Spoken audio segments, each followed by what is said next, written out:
Қорқыныш па? Қатты қорқыныш бола бере ма? Подписка жасауға қажет. Подпискада болу қажет, сұрақтарға жауап алу үшін. Подписаться аламыз бірінші. Так, қорқыныштың психосоматикасы мынандай. Менде бір адам болды, осы былтыр жазда. Былтыр деген 25 деп алатын болсақ, онда 24 жазында. 24 жазында болғанда, алдыңғы жыл онда. Сол кезде паникалық атакымен осылай келді. Панический атаканы түсінесіз ғой. Оны бір жерде жын кірген деуі мүмкін. Саған жын кірген, жел қаққан дейді, салқын салған дейді қазақтарда. Сондай немен келді. Бармаған жерім жоқ, доғдырға да бардым, молдаға да бардым, болмады.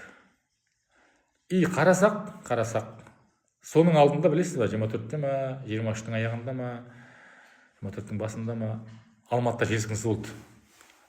Сол келген адам сол кезде Алматыда сабақта оқып жүрген екен, студент болған, жер сілкінісі болған. Сонда 7-ші этажда ма тұрған кезде үй сілкінген кезде қатты қорқыныш болған. Өліп қалам ба деген қатты қорқыныш болған. И соны шештік, терапияға келді, 2 терапия алды бірақ. Екінші терапиясын қорқыныш қалған жоқ, бірінші терапия қорқыныш қалды, қорқынышына кеткеннен кейін екінші терапиясына келді, екінші болған шешуге. И болды, не болды сонда? Ана жерде жер сілкінген кезде үй құлайды, қазір мен өлемін деген нәрсе қалып қояды подсознаниеде. И сол, бірақ ол артынан қорыққан кезде ананы ойлап қорқатын деп ойламайды.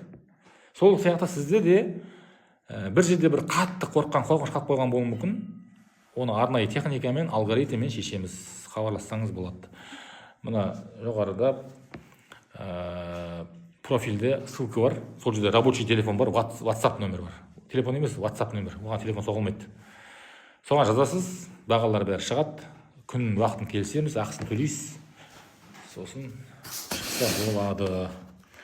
Жақсы, әзірге қайырлы береке болсын сіз үшін де, біз үшін де. Сау болыңыздар. Бұйырса бүгін тағы шығатын болармын. Подписка болсаңыз, жан жаққа бөлісіп қойсаңыз болады. Где-то бір кешке қарай шығып қалуы мүмкін.